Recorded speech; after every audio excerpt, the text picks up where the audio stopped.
زانیاری نوێ لەسەر دابەشکردنی موچە لە ڕێی هەژماری من گەیشت. هێزە ئەمنیەکانیش دەیانەوێت بەر لە جەژن موچەی دووەم وەربگرن. لەگەڵ نزیک بوونەوەی هەڵبژاردن سەرۆکی حکوومەت و جێگرەکەی کێبڕکەی دانانی بەردی بناغی پرۆژەی نوێیان دەست پێ کردووە.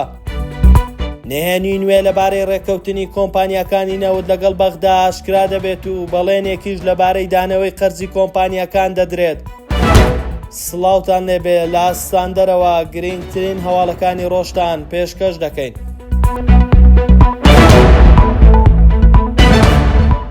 بەگوێرەی ئەو پلانی کەتیمی پرۆژەی هەژماری من لە سەرۆکایەتی حکوومەتی هەرێمدای ڕشتووە. ئەم مانگە 50,000 فەرمانبەری هەرێمی کوردستان لە ڕێی پرۆژەی هەژماری منەوە موچەکانیان وەردەگرن. پرۆسەی تۆمارکردنی هەژماری منیش لە هەولێر وەستاوە و لە سلێمانی و دووهۆکیش بەردەوامە. دابەشکردنی موچە لە ڕێی هەژماری من لە کاتێکدایە تاوەکو ئێستا حکوومەتی هەرێم و عێراق لەسەر مەوزوعی یەکلاکردنەوەی هەژماری من و تەوتین ڕێک نەکەوت و حکوومەتی عێراق جەخت لە تەوتین دەکاتەوە نەک دابەشکردنی موچە لە ڕێی هەژماری من. ئەو کات دوای وەرگرتنی موچەی مانگی 4 هێزە ئەمنیەکان لە ئێستادا بەهۆی جەژن داوای موچەی دووەمیان دەکەن لە موچەی مانگی 5، بەڵام بەهۆی درێژە کێشانی پرۆسەی وردبینیەکە پێدەچێت بکەوێتە دوای جەژن.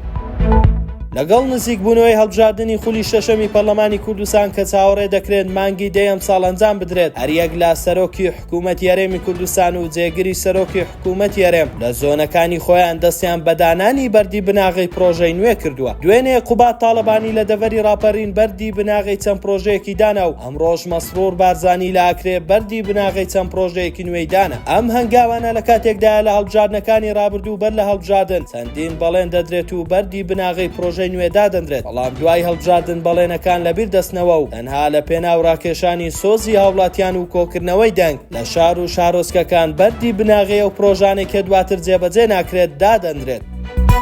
لە کۆبوونەوەکانی شاندی وەزارەتی سامانە سروشتیەکان و کۆمپانیا نەوتیەکان لەگەڵ وەزارەتی نەوتی عێراق گفتوگۆ لەبارەی گرێبەستە نەوتیەکانی هەرێمی کوردستان و شایستە داراییەکان و قەرزی کۆمپانیا نەوتیەکان کراوە. سەرچاوەیەک لە گروپی کۆمپانیەکانی ئەپیکۆ ڕایگەیان وەزیری نەوتی عێراق بەڵێنی داوا لە ماوەی 10 ساڵدا بڕی 1 میلیارد دۆلار قەرزەکانمان بداتەوە. هەروەها سەرجەم گرێبەستە نەوتیەکان کە پێشتر لەگەڵ وەزارەتی سامانە سروشتیەکانی حکوومەتی هەرێمی کوردستاندا کراوە تەسلیمی وەزارەتی نەوتی عێراق کراوە.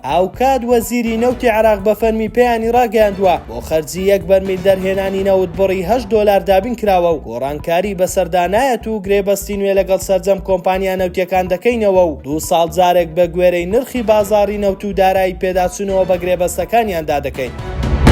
ستاندەر نیزمان پێشکەشکردن شاد و کامەران بن.